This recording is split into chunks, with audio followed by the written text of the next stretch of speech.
What's up, everybody? It's your boy Season. So today we've got a mini review here. So we've got the Strike Super Parts for the VF1 for Macross Do You Remember Love. This is the movie edition Super Parts, and we're going to be talking about that today. So let's not waste any more time. So let's go.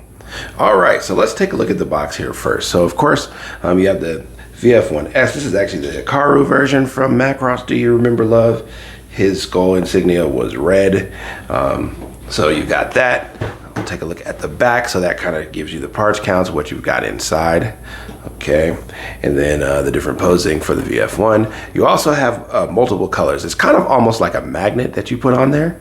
And so you've got it for all of the main characters. The main characters in Macross in the first show were all from Skull Squadron. And so, but they changed the insignias in the movie versus the TV version to where they all were under Skull Squadron. A lot of them didn't even have that skull there. That was only for Roy Fokker's VF1S, since he was the squadron commander. So, but you've got all the four colors there. So you got that.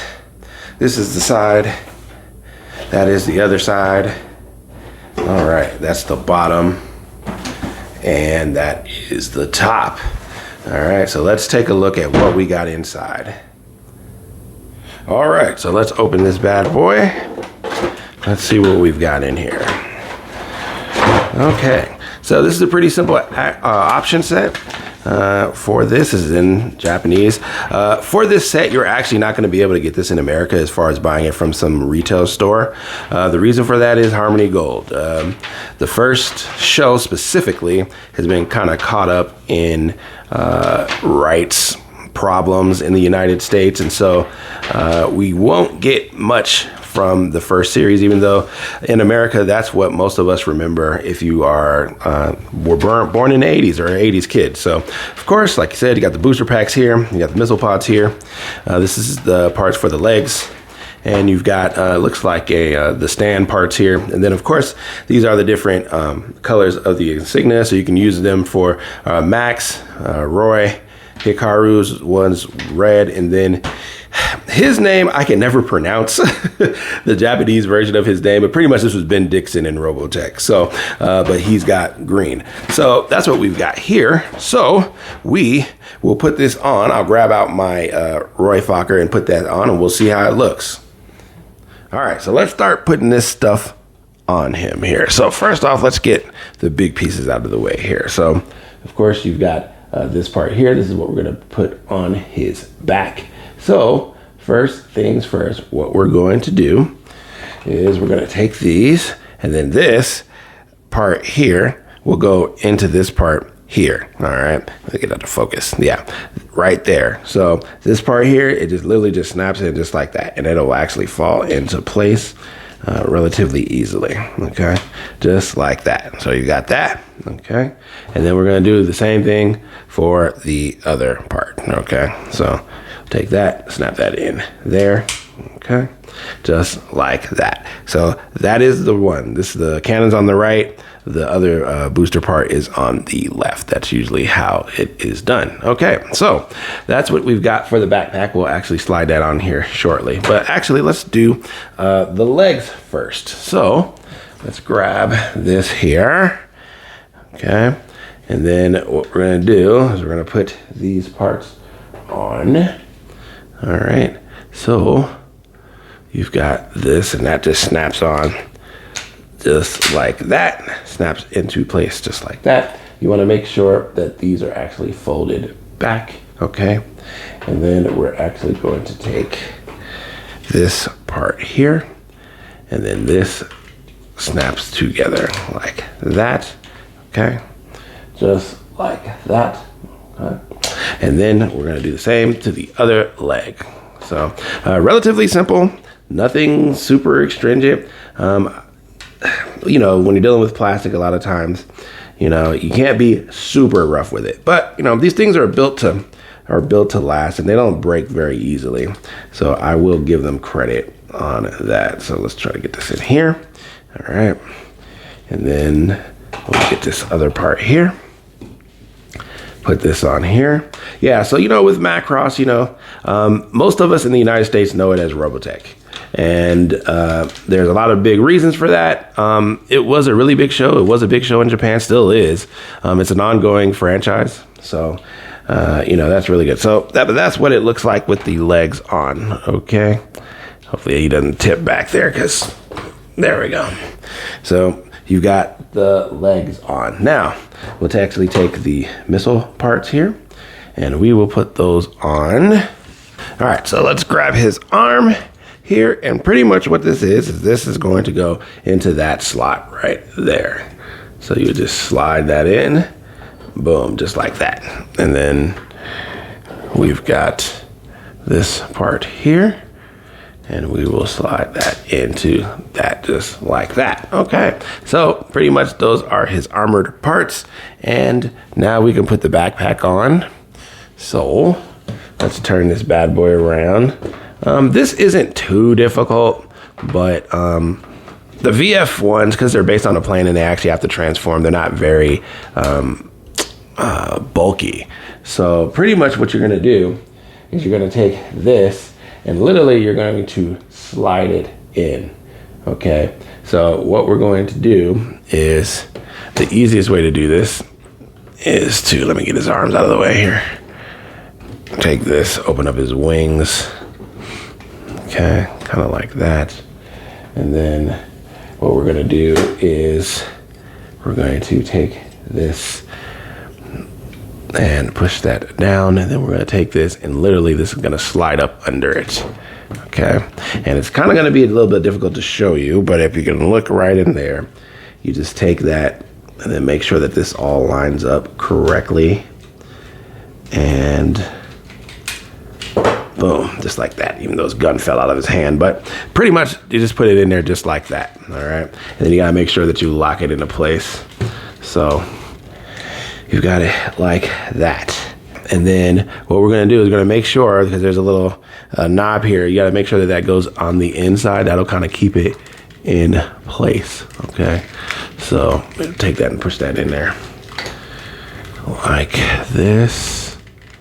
So we're gonna take this and push that down, so that rocks in there just like that. That'll kind of keep it in place. Actually, you can pop that out too. I just did. Okay, there we go. And then we're gonna do the same thing on this side, and then push that down in there. Boom. All right, so that's what you've got for the backpack. And then you can take this, put his wings back in there. All right, and then push that in there. Get all this stuff out of the way. All right, so that's back together. Okay, so now we've got him. Ultimately, this is what you've got here. All right, so that is how you put the super parts on him. Now, he actually does have 3 modes. I will show you what those look like. I'm not actually going to do the transformation on screen because that takes a little bit. This guy, he's not hard to transform, but you kind of got to get stuff in the right places, so it can be a little bit difficult. So let's actually take a look at what he looks like in his Gerwalk mode. All right, so this is what it looks like in Gerwalk mode. In Robotech, this is called Guardian mode. So it looks really, really good. There's not really much to it. The transformation to get for these VF ones is pretty tough.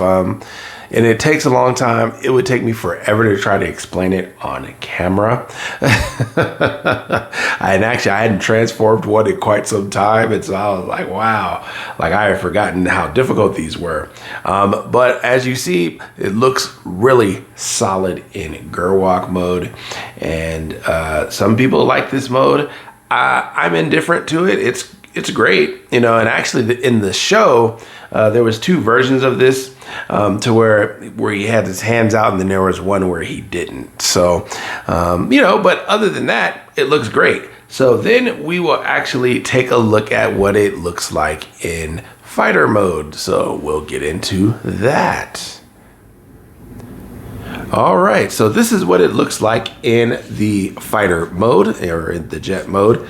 So of course, this plane is inspired by the F-14 Tomcat, which has long been retired now out of the U.S. military. I think that was, it retired right around 2007, somewhere around there. But I actually probably like this mode out of all of them just because I love the F-14 Tomcat so much. So of course, this is what he looked like in the movie. I think that really would have been cool if they actually had the skull and crossbones yellow. I think that would have been actually really cool for the movie, but they were black, and it still looks spectacular. I like it a lot. So with this one done, we actually only need about 2 or 3 more from the movie. We don't have anything from Max. We have the TV version of the VF-1A, but we don't have the Do You Remember Love version because the color schemes in the movie versus the show are a little bit different. Roy's is not. His is pretty much the same color scheme, everything like that. But Hikaru's is a little bit different. So yeah, we don't have the VF-1A for Max. We don't have the VF-1S for Max, and we don't have the VF-1A for Hikaru. But really the only differences between the VF-1S and A's are pretty much the head when you look at it from just an aesthetic standpoint. So pretty much they have different heads in the Batroid mode.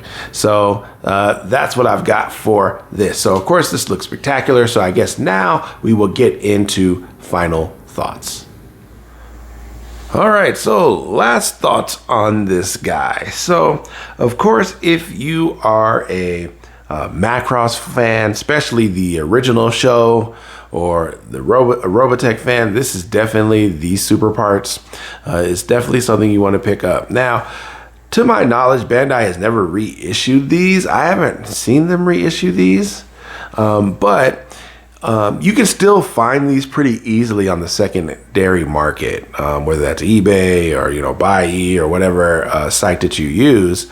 You can usually find these pretty good. I spent probably like $100 on these. Now, the TV versions of the super parts, I actually did want those as well, and those usually are a little bit harder to find. I don't know if it's because they didn't make as many or what, so I'm not really sure. But especially with this, now for the most part, my Macross collection is complete. There's still a couple from the movie that I still want. So we have Roy, we have Hikaru, we have Kagasaki. I can't remember what it is. I can't pronounce his name to save my life for whatever reason. And then, so really all we need is the VF-1A from Max and the VF-1A for Hikaru. And then we just need the VF-1S for Max, and he had like a blue one. So that's really all we need, and then we'll be complete for Macross Do You Remember Love. So not a hard thing to find. If you guys do need help finding it, just let me know in the comments, and I will definitely try to hunt some down for you. I have a plethora of different sites that I check in the US and abroad, but you're not going to actually be able to find this in states as far as at an actual retail store, as far as I know. And that's due to Harmony Gold and their stranglehold on the first series of Macross. So, and that's a long story. But anyway, so, out of 10, I'm going to give this a 10. It's pretty simple, but it's, if you want to complete your VF-1 collection, then definitely the Strike Super Parts is the one of the things that you're going to need. So that's all I've got for you today. So thank you guys for watching the video, and I'll catch you in the next one. Peace.